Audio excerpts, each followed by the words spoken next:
Hello, hello. So the idea of this channel has always been transparency, and what I really want to show in my channel as a whole is the process of getting comfortable building a business and building on social media, and of course that includes YouTube.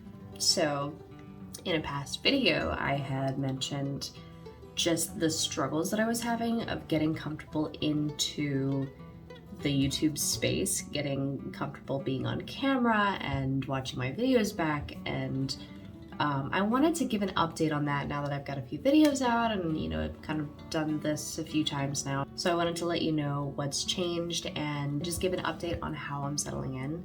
I can say for sure, it has gotten easier. It's not easy, but it has improved quite a lot actually. I'm a lot more comfortable just talking to the camera at this point, even after just a few videos. And one of the things that I struggled with the most at first was watching the videos back. I don't know exactly why that's so difficult, but for a person with anxiety, it can be really, really hard to just see yourself and hear your own voice. And but I can say for sure that after maybe 2 or 3 videos, that already started to get a lot easier.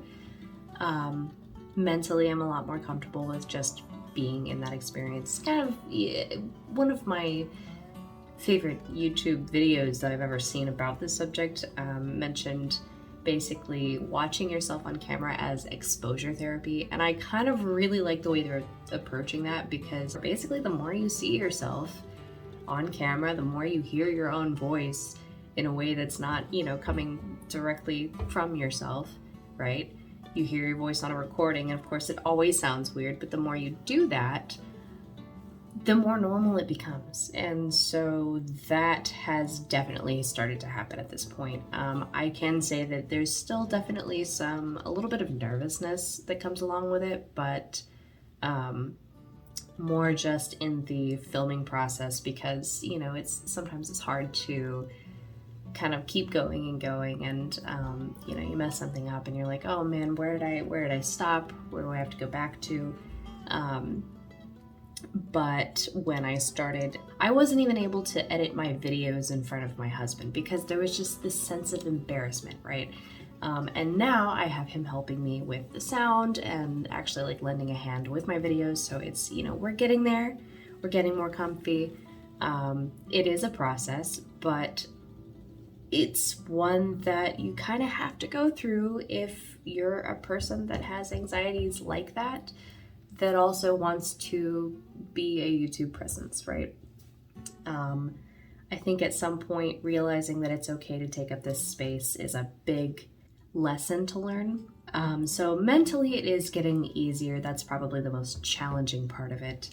But there's also the other aspects of the actual full process. So making and scheduling and editing the videos. I can definitely say too that I'm starting to get a hang of it. It is also, again, quite challenging. It's a whole skill that I'm having to learn on top of, everything else that goes along with owning a business and building a business. So it has gotten easier, but it's still definitely, there's a steep learning curve here. And there's also still plenty left to be learned as well. So, we're getting there. I've kind of picked up little tricks and different just things that I can use along the way to help me do what I want to do.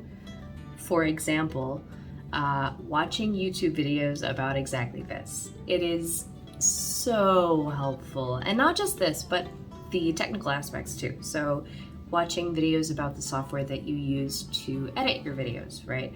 Because the more you learn about the software that you're using, the better you can use it.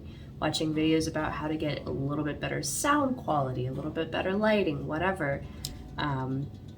Getting better equipment, which of course comes with time. And the other thing that I've picked up is just sort of getting into the mindset of like, I can do this, I can get past this.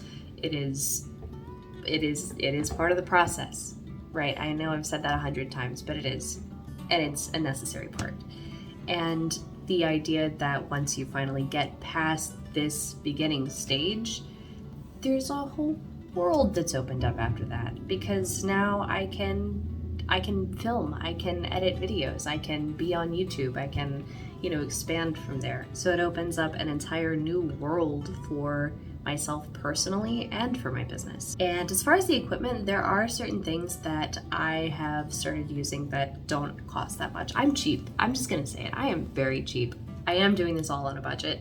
I used to use Clipchamp to edit my videos, which I thought it was a good beginner software for video editing because there's not a whole lot you can do with it.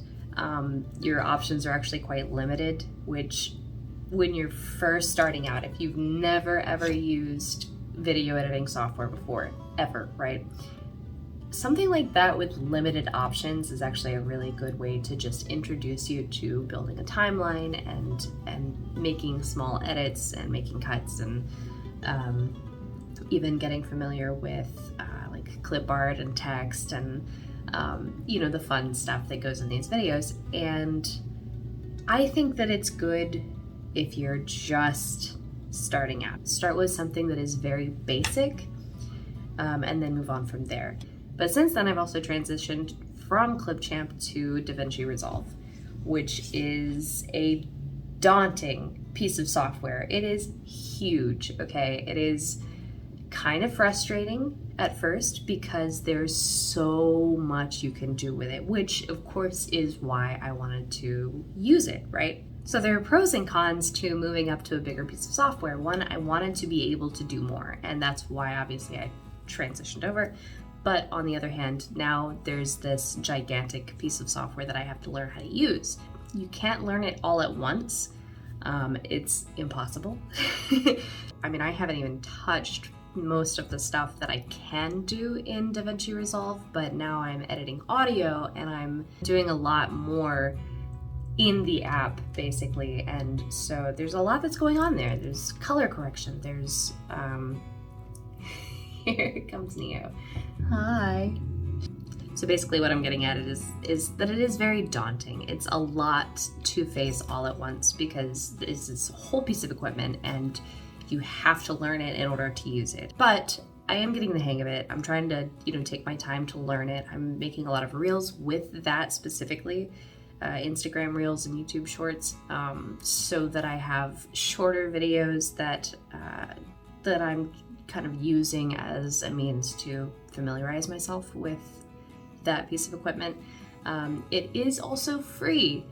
There's obviously a paid version that does so much more if you're intending to make Netflix series and stuff. But for my purposes, the free version is all I could ever need. So I do like it. And I recommend it if you are looking to upgrade from Clipchamp or, some really basic piece of software. For audio, I still am not quite there, okay? My husband got me a Blue Snowball microphone. It connects via USB, so I can't connect it directly to my phone. So I was thinking I would record audio through my computer while I record, right? But then I have to have my computer on, and my fans are crazy loud. And the amount of noise that it creates, just having my fans on in the same room, is more than I'm capable of adjusting in DaVinci. And so we're still struggling with that. So if you have any recommendations, of course, as always, please let me know. But I am getting a lot better at just adjusting sound post-production too, so to make myself sound a little bit better. My husband is a music production major, and so I am very grateful. So I have help with that. He's taught me how to use an equalizer, and usually I go and give it my best shot, and then I'm like, okay, come here and fix it. Also, in terms of software, just things that I've found.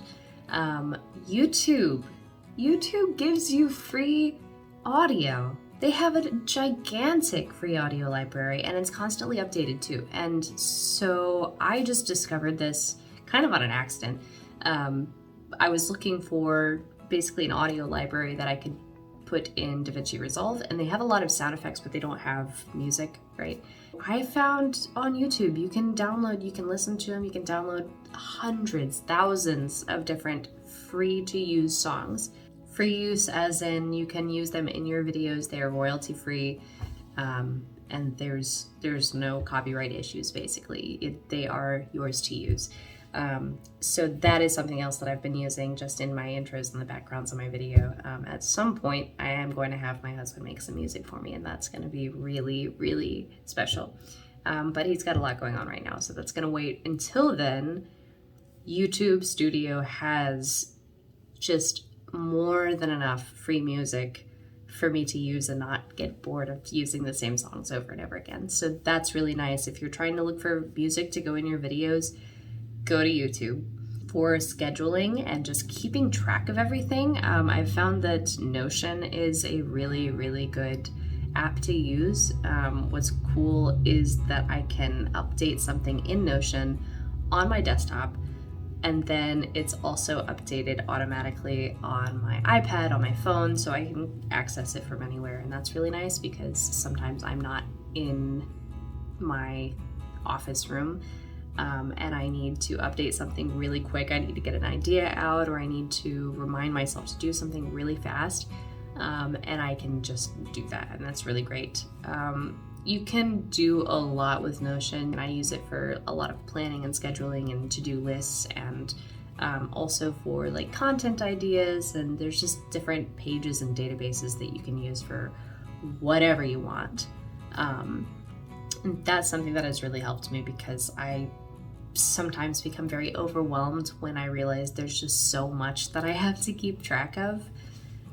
Especially now that I've been working another job as well on top of this, so it's like there's a lot going on all at once in my head, and it's really great. If you need an app that kind of helps you to sort stuff, then I do recommend it.